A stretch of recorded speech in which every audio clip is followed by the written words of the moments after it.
The road was wet from the storm the night before. I drove slowly. The trees on either side leaned over the gravel path like they'd been watching it for years. My two kids, Ben and Lily, were in the back seat. Ben hummed something low. Lily played with the stuffed bunny she always carried. I didn't say much. I just wanted to get there before dark. I rented the cabin for Father's Day weekend. Thought it would be nice to get away from the city. No phones, no neighbors, just us. I hadn't taken them anywhere since last year. This time, I wanted it to be perfect. The cabin was small, 1 story, buried deep in the woods. Wood panels, a broken swing, and no other houses in sight. We parked. Ben ran ahead and tried the door. Locked. I took out the key the host left under a loose rock by the steps. The air smelled like rain and pine. We unpacked. The place looked like it hadn't been used in a while. Dust on the table. Blankets were folded on the couch. A dead moth in the sink. I didn't care. The kids seemed happy. That was enough. That night, the wind picked up. I was lying in bed. The kids were asleep in the room next to mine. I heard a creak outside. It wasn't the wind.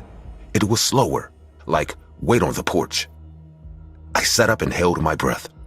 No footsteps after that, just silence. I waited a while, then lay back down. Maybe the old wood shifted in the cold. Maybe animals.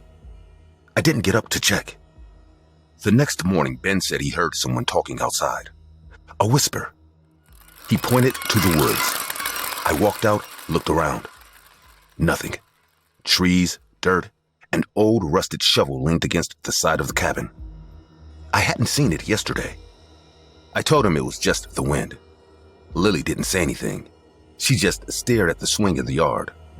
It was moving slowly, though there was no breeze. Later, when I lit the fire, I found something under the logs in the shed. A kid's shoe. Small, not muddy, just old, like it had been there for years. I didn't say anything to the kids. I threw it in the trash and locked the shed. After dinner, we played a board game on the floor. I let Ben win. Lily giggled and clapped. It felt normal, like before. They asked if we could roast marshmallows the next day. I said yes, but inside, I wasn't calm. That night, it started again. I was brushing my teeth when I heard something upstairs. Except, the cabin had no second floor. It sounded like the footsteps on a wooden floor, pacing slow, then stopping, then pacing again. I grabbed the flashlight and walked through the house, checked every corner. Nothing. The kids were asleep. I sat by the fire for hours, listening. Now and then, I heard the floor above me creak, but there was nothing up there. No stairs, no attic. Before dawn, I heard the front door click. I ran to it, but it was shut, locked. Still, I opened it and stepped outside. The ground was wet like it had rained again, but the sky was clear. I looked down and saw small footprints in the dirt, bare feet. They stopped a few feet from the porch and it disappeared. Inside, Ben sat on the couch, awake. He didn't say anything. His eyes were red.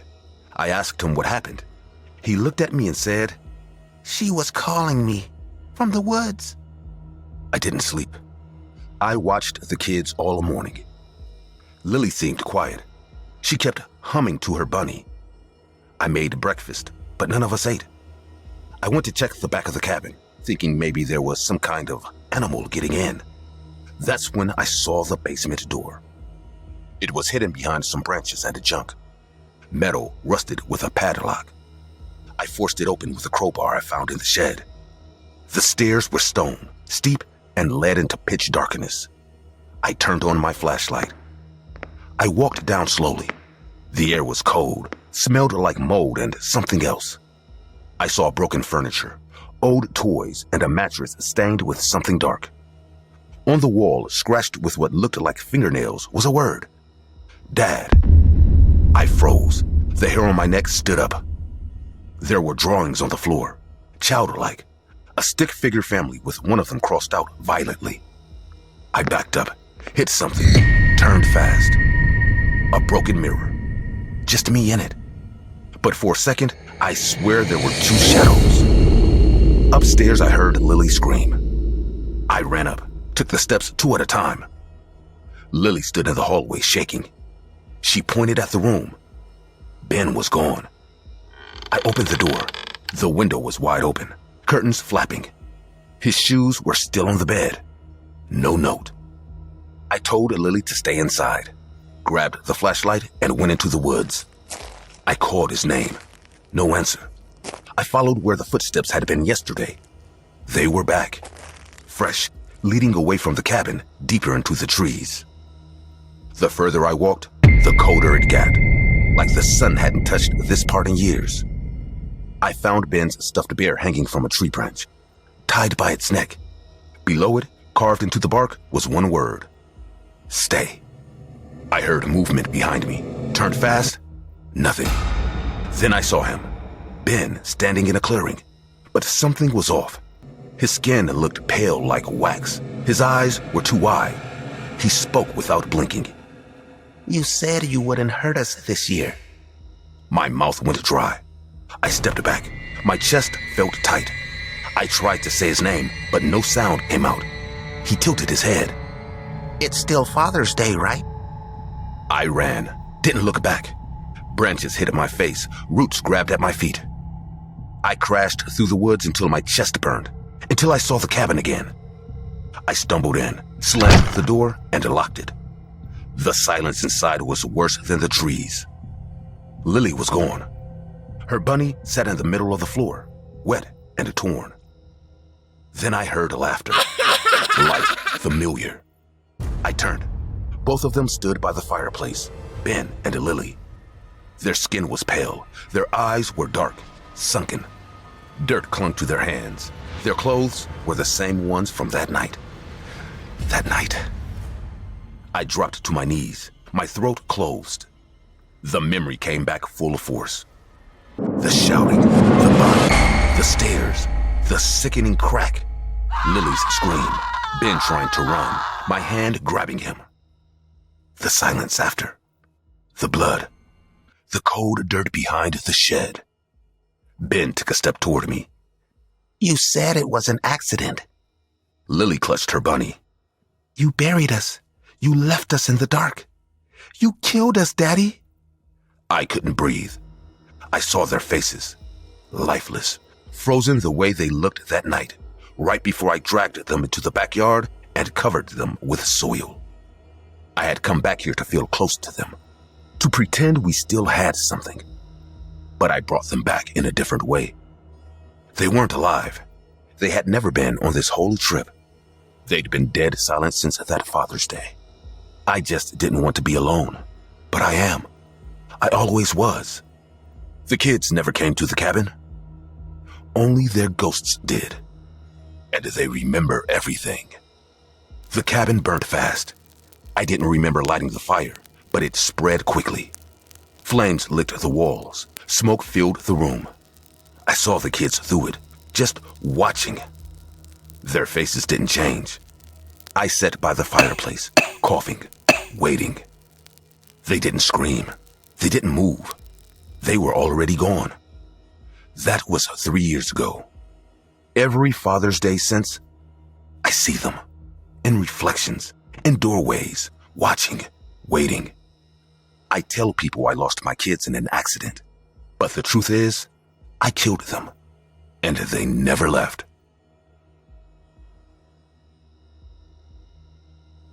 I didn't meet my father until I was 19.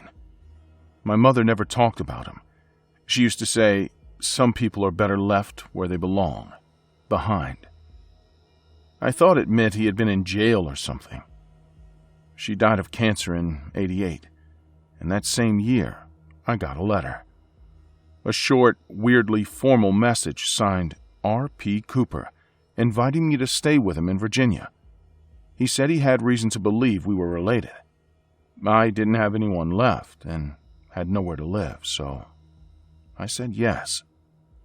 The guy who picked me up from the bus station looked like a teacher. Thick glasses, stiff posture, shirt tucked in tight. He said his name was Robert. The drive to his house was long. We barely talked. The only thing I remember is him saying, "There's peace here, no confusion." His house was quiet, like a library no one used. Nothing was messy, nothing personal anywhere, just old books, a radio, and some religious paintings on the walls. He told me I could stay as long as I needed. I asked if he was my father. He paused, then said, "I used to be someone else. Names change, but blood doesn't." He had routines, woke up at 6, prayed out loud at the kitchen table, listened to sermons on cassette. He worked from home doing tax counseling, but I never saw him with clients. At night, he walked through the house turning off lights, checking locks twice. I slept in a guest room. Every night, around 2 a.m., I heard him walking down the hallway, slow steps, always stopping at my door. I asked him once what he was doing. He just said, "I have to make sure the house is in order." Tension started to build one morning when I noticed a room at the end of the hallway that was always locked. I asked him what was inside. He said, "That's not a room for you." The door was thick and old, with a bolt that looked newer than anything else in the house. Then I started hearing the hum. Some low mechanical sound coming from behind that door, like a freezer or a generator. I asked him again. This time he got angry and said, "You have no respect for boundaries." That night, the hallway light was left off. I couldn't sleep. I just lay there, listening to the hum, the slow steps, and the silence after they stopped at my door. I didn't feel safe anymore. One night I woke up to a loud click, not from my door, from the hallway. I waited. Nothing. Just the hum. I got out of bed and crept out. The hallway was cold. That door at the end was open.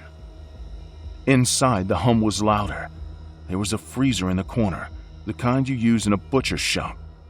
And there were photographs. Dozens of them lined up neatly across the table. Family portraits. All the same people. A woman, 3 kids, and an older lady. All in old-fashioned clothes, stiff expressions, and church backgrounds. They weren't his clients. They were his family. I stared at the photos for minutes before I noticed the other thing. A Bible next to them, open and annotated, with one line underlined 3 times. "He who does not provide for his relatives has denied the faith." Then I saw my own name written on a folder beside the freezer. I opened it. Inside were documents. My birth certificate, my mother's death certificate, letters she'd written. She'd been in touch with him. She'd told him to stay away. He hadn't. I felt something behind me. When I turned around, he was there, standing in the dark, watching me. He didn't speak right away, just stepped into the room and closed the door behind him. "I told you not to come in here." "Who are they?"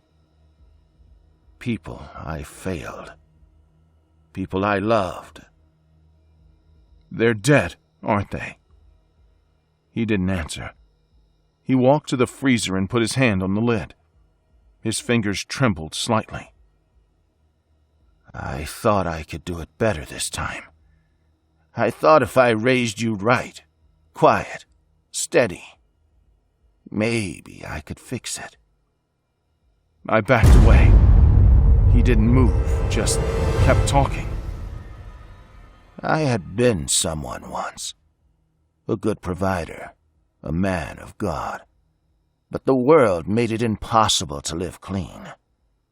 My family had become corrupted, lazy, unholy. Killing them was just an act of mercy." I wanted to run, but the door was behind him.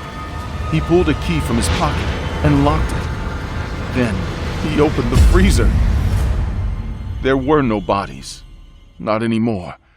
Just boxes, labeled, categorized like trophies. I didn't ask what was in them. I didn't need to. He walked toward me slowly, still talking, calm as ever. You're part of this now. You carry the same blood. I've watched you sleep. You still have discipline. You can be different.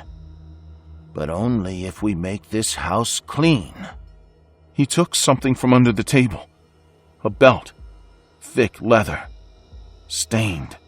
He lunged. I ducked and shoved the table into him. Papers flew. The belt cracked against the floor where my leg had been. I ran to the door and kicked at it. Locked. I turned, grabbed the chair, and smashed it against the window. Nothing broke. He was up again, fast for his age. He grabbed my arm and tried to drag me to the floor. I bit his hand, hard. He yelled for the first time. Not a scream, a prayer. I got to the door and used the chair leg to snap the bolt. It cracked, and I ran. I drove all night. I didn't stop, didn't think. I didn't even take anything with me. I just left him there with his freezer, his folders, and his prayers. I didn't tell anyone. Not at first. Who would believe me? I told myself I'd imagined it all. Maybe I wanted a father so bad I invented a nightmare. Then, the following year, I saw his face on TV. A show called America's Most Wanted. Same glasses, same voice. Different name. John Emile List. In 1971, he murdered his wife, 3 children, and his mother. Lined their bodies in the ballroom, went to the bank, and disappeared for 18 years. They caught him in Virginia, living under the name Robert Peter Bob Clark. My father, my host, the man who watched me sleep. I gave a statement, told the police everything I saw. They didn't care. The case was about what he did in 1971. Not me. He died in prison years later. Never showed regret. Always said he had to do it. Always said the world was falling apart and he was the only one willing to keep it in order. Sometimes I wonder if my mom knew who he really was. I wonder if that's why she kept me away. If that's why she never told me his name.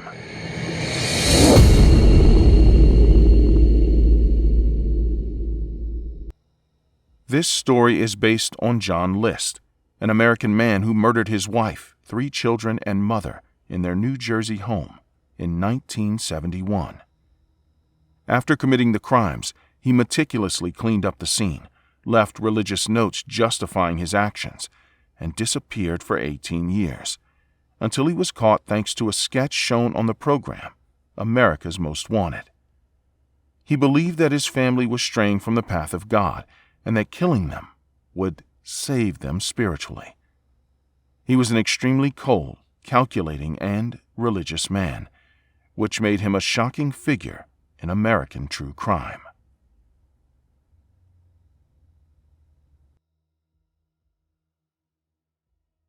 We were just 4 guys killing time in Jack's basement. Nothing special. No music. No booze. Just the 4 of us sitting on the floor with a pile of snacks. And a silly plan. The plan was Jack's idea. He found an old Ouija board on his brother's storage box and thought it would be funny to use it on Father's Day weekend. Said we should try to contact someone's dad and freak each other out. We laughed like dummies, because that's the kind of humor we had. The basement wasn't scary. It was half finished, with concrete walls, a busted couch, and one exposed light bulb hanging overhead that flickered once every few minutes like it wanted to give up. Nobody said it out loud, but we all felt like we were playing with something we didn't understand. Still, we set the board in the middle of the floor, turned off the overhead light, and lit 3 candles we found in the drawer near the washer. There was no chanting, no build-up. Jack placed his finger on the pointer and said we should all join. I didn't want to, but they all looked at me like I was ruining the fun, so I gave in. That's how it started. No story behind the board, No warning, just 4 bored guys playing a game they shouldn't have touched. Connor lit the candles and placed them in a triangle around the board. The light was weak and yellow, flickering like it was struggling to stay alive. We leaned in. Jack asked the usual line. If there's anyone here with us, say something. Nothing happened at first. The board just sat there. Then, the pointer twitched. I thought Jack moved it, but it kept sliding. Slowly, reluctantly. It spelled out, Dad. We looked at each other, expecting someone to laugh, but no one did. Mason swallowed. Jack grinned like he was still in control. He said it was a good start, and told us to keep going. He asked, Who are you trying to talk to? The pointer spelled M-I-S-O-N.